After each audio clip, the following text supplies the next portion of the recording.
So let's go ahead and I'll steer from up here. I'd like to see a lot of participation here from everyone, giving good constructive critique to these web projects.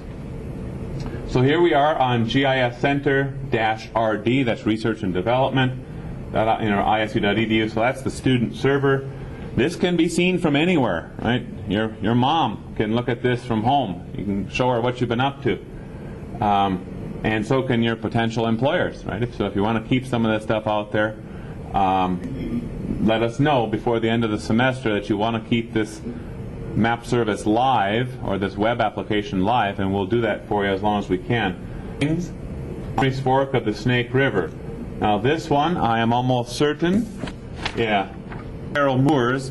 Carol can't be here today. She's one of the folks on the field trip, but she did follow my instructions and sent in a brief description about her map.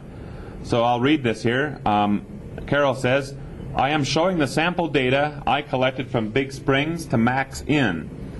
At some point it will include the sample data, but for now it just shows the sample points and portions of Henry's Outlet, Big Springs, and the North Fork of the Snake River.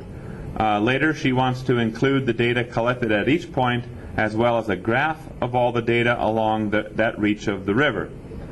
She thinks the text looks goofy and doesn't look like it did on the desktop, but she can fix that also. So it looks like it's using Arial font. I don't know that it looks goofy. Maybe it looks different on her machine as she was viewing this. But anyway, here we go. Here we have this first project. Now you know the little story behind it. It's dilution effects of Big Springs, blah, blah, blah. You can see here. So what I like to do is kind of look around this thing, right? So let's try zooming in a little bit. Use some of these tools that are available. You can see that it's refreshing pretty quickly. It looks pretty good that way. Seeing all this data come in.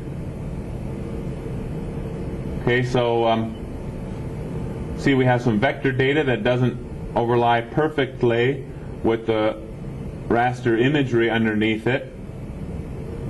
Which one's right?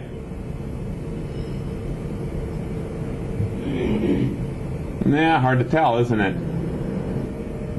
Probably the imagery, right? Yeah, it's a lot of people.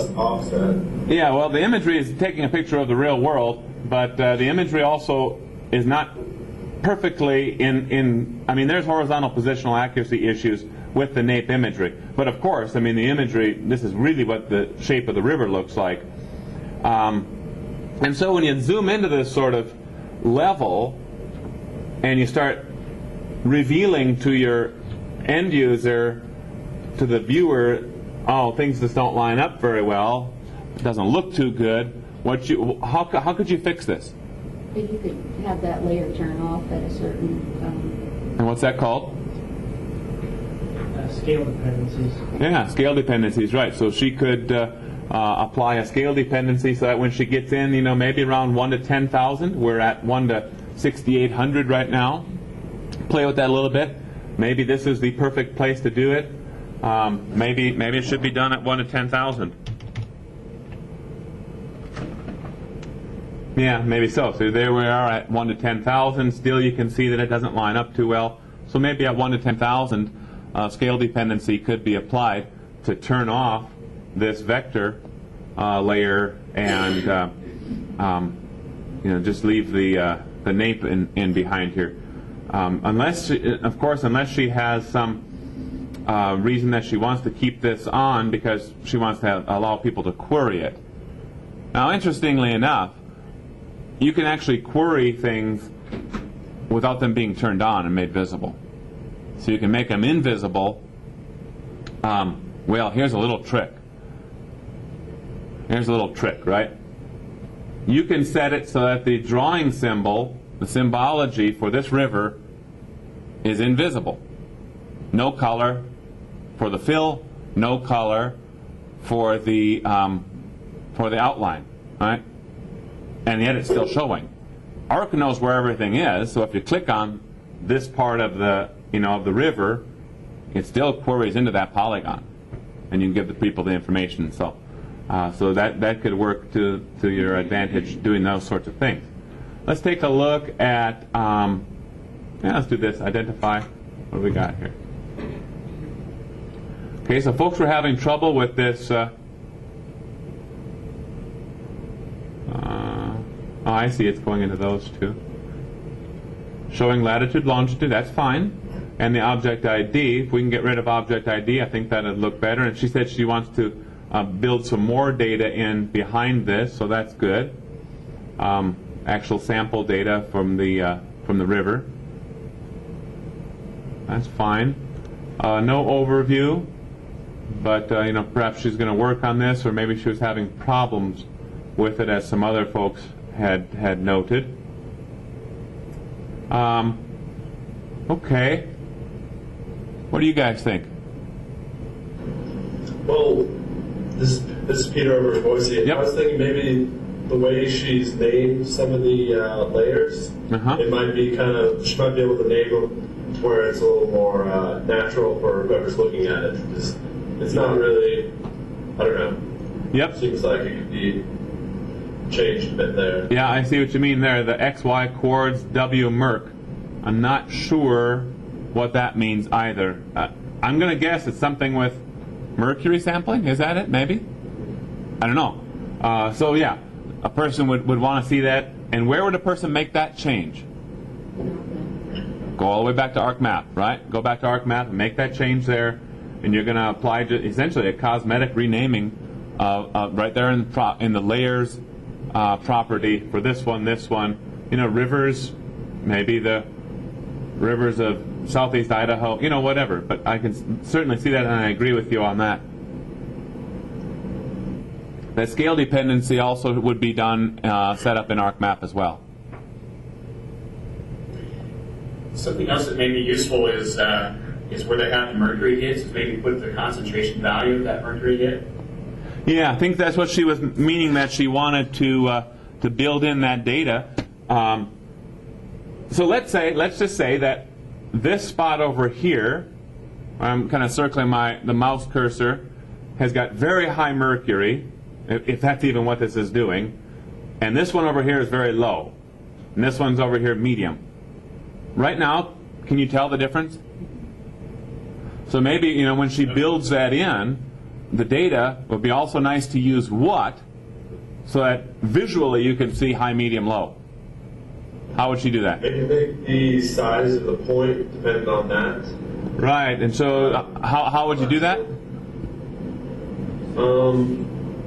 Yeah, symbology. Yeah, symbology, right. And you're going to use the graduated symbols, right? That would do it. Looks nice. There's a lot of neat stuff here and a lot of potential, of course. There's our zoom in, zoom out. It's refreshing pretty nice. All the stuff's coming in. We go back out to the full extent. Okay, I was wondering about that. That full extent gets you, right? Because all of her data is just over here. When I hit full extent, it went to the full extent, of course, of which includes this, the NAEP for the whole state. You know how to fix that? Yeah, set the extent in ArcMap. Right. Set the maximum extent in ArcMap, and you specify probably the geospatial extent of maybe just rivers. I think that's, something like rivers would probably work out just fine. Yeah, probably so. Okay. Or you can actually type in an actual extent, and that might, kind of encapsulate this title she's got put over the top. So. And you can do current extent too, so you can have it at one spot that you like, and then do current. Yeah, you can. That's right. So again, that happens in ArcMap. You save that ArcMap. Now, when you do that, when you go back and you make modifications to ArcMap, you don't have to start the whole process all over again. All you did was you made a modification to ArcMap. So then you go to your web application, your map service first of all, refresh the map service. Okay? And then check it online. Usually that'll do it. That just takes it. It's all done. And it sees whatever your ArcMap however, that's changed because you refreshed the map service. If it hasn't, then you may have to refresh this web application, or in some cases, if you made tremendous amounts of changes to it, to your ArcMap document, you may have to rebuild the web application. But typically, just refreshing that map service is all it takes. Don't have to restart any servers, nothing like that. Just refresh it, and it's live again. Okay? Now, how can she keep the labels off of the points? They're moving around as we zoom in and out, isn't it? And that's not there's not a perfect solution for that, because it looks like it's trying to center it over the point, because there's options on label placement, and she may want to play with that. I don't know. In some cases they look just fine, but because this is 2 lines, it ends up being over the top. Is that a problem, or is it okay? Can you turn them on and off? In here, I don't believe we can turn off our labeling. Yeah, that's just going to do that. Nope, not right. Not with this app. Not with this thing here. So, any other comments for Carol? Oh, Keith, doesn't that, as far as labels go, it's different if you actually put text on the map than if you're actually using the real labels. It looks to me like she used just text instead of the label tool. well, she might have. Because depending on where you put, if you just put text in, depending on if you put it in the layout view or in the other view, it will enlarge itself like that when you zoom in. So Yeah. that would be something for her to look at. Yeah, maybe so. It could be what she's doing. It could be. Yeah, this normally, if this is a label, it probably would have placed it right over here. Yeah, that's what I was thinking. Good observation. Yeah, so there we go. We'll go on to the next web map app. Snake River Paths in Idaho Falls. Who is this? That's it for my Idaho Falls. Okay, so go ahead and tell us a little bit about the story here behind this one while I click on it. Okay, it was just a project for my GPS application class. Okay. We went out and basically got the length of the river as it goes through Idaho Falls. Uh-huh. And we picked up some points along the way, like, I don't know, some of them are interesting, others are just like park benches and trees. So, yeah, all that was done with the GPS though. Okay, so GPS collected data for some, let's say, general points of interest along this walking path in Idaho Falls. We got that encapsulated pretty well there? Uh-huh. All right. So let's go ahead and take a look at some stuff. I'm going to start by, I'll zoom in with this one. Lots of stuff going on here. Let this thing refresh. That's nice. Okay. So can I get some information by clicking on these points? Yeah, it should. Okay. Yeah, it gives us some stuff here. Name, it's an irrigation monument.